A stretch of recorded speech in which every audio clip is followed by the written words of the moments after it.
نحمده ونصلي ونسلم على رسوله الكريم اما بعد۔ انتہائی واجب الاحترام معزز دوستوں بزرگوں، میں آپ کے سامنے ایک حدیث پڑھنے لگا ہوں۔ حضور صلی اللہ علیہ وسلم نے فرمایا، الا کلکم راع وکلکم مسئول عن رعیتہ۔ اس کا ترجمہ کیا ہے؟ حضور صلی اللہ علیہ وسلم نے فرمایا، خبردار سن لو، تم میں سے ہر شخص اپنے رعایا کا نگہبان ہے اور قیامت کے دن اپنے رعایا کے متعلق سوال ہوگا۔ اس حدیث کا مطلب کیا ہے؟ اس حدیث کا مطلب سمجھنے سے پہلے سب سے پہلے یہ بات سمجھ لیجئے، جس طرح دنیا میں جب انسان کسی کے ماتحت کام کرتا ہے تو جو انسان کسی کے ماتحت کام کرتا ہے تو ان کا جو سربراہ ہوتا ہے تو ان کا دیکھ بھال کرتا ہے کہ آیا جو میرے ماتحت جو کام کر رہا ہے وہ آیا ٹھیک کام کر رہا ہے یا نہیں، یعنی اس کو چیک کرتا ہے، یعنی بار بار ہر وقت اس پہ نظر ہوتی رہتی ہے۔ اسی طرح اس حدیث پاک میں جو میں نے آپ کے سامنے پڑھی، اس میں حضور صلی اللہ علیہ وسلم نے بھی اسی طرح اشارہ کیا، یعنی انسان جب اپنے گھر کا سربراہ ہوتا ہے، ان کے اولاد بیوی بچے سب ہوتے ہیں، تو قیامت والے دن اللہ رب العزت ان کے رعایا کے بارے میں سوال کرے گا۔ کیا سوال کرے گا؟ کہ آیا آپ نے اپنے اولاد کو یا اپنی بیوی کو یا اپنے ماتحت جتنے بھی رشتہ دار ہیں،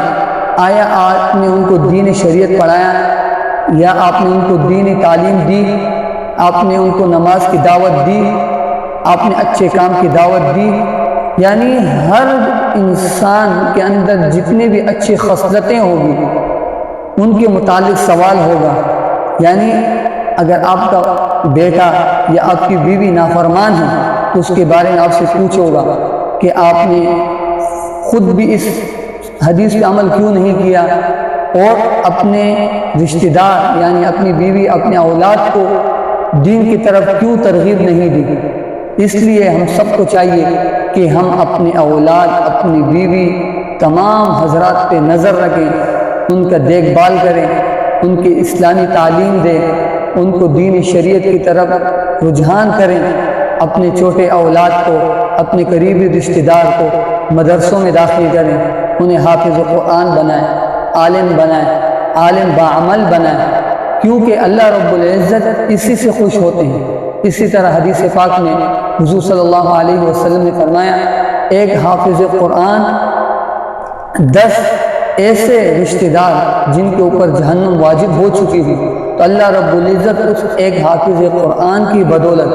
ان کے وسیلے سے اللہ رب العزت ان کے رشتہ داروں میں سے جو 10 افراد جن کے اوپر جہنم کا آگ حلال ہو چکی ہو، تو اللہ رب العزت ان 10 حافظ قرآن کے بدولت ان سے جہنم کا عذاب ہٹا دیں گے، ان کو اللہ رب العزت جنت میں داخل کر دیں گے۔ ایک حافظ قرآن کی اتنی بڑی فضیلت ہے، اس لیے ہم سب کو چاہیے کہ ہم اپنے اولاد کو دینی تعلیم دیں، دینی معاشرہ دیں، اچھا معاشرہ دیں، کیونکہ معاشرہ کا انسان پہ بڑا اثر ہوتا ہے۔ جب انسان گندے معاشرے میں رہتا ہے، ہر طرف پوڈری چرسی موالیوں کے ساتھ جب کسی کا اولاد گھومتا ہے تو آتے آتے تو ان کے اولاد بھی پوڈری شرابی کبابی بن جاتی، کیونکہ ان کا معاشرہ ایسا ہے، ان کا اٹھنا بیٹھنا ایسے لڑکوں کے ساتھ ہے جو صحیح لڑکے نہیں ہیں۔ اس لیے ہم سب کو چاہیے کہ ہم اپنے اولاد کی فکر کریں، اپنے اولاد کو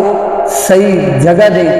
مدارس کی طرف رجحان کریں۔ اس لیے اللہ پاک ہم سب کو دین شریعت پہ عمل کرنے کی توفیق عطا فرمائے۔ وآخر دعوانا ان الحمد للہ رب العالمین۔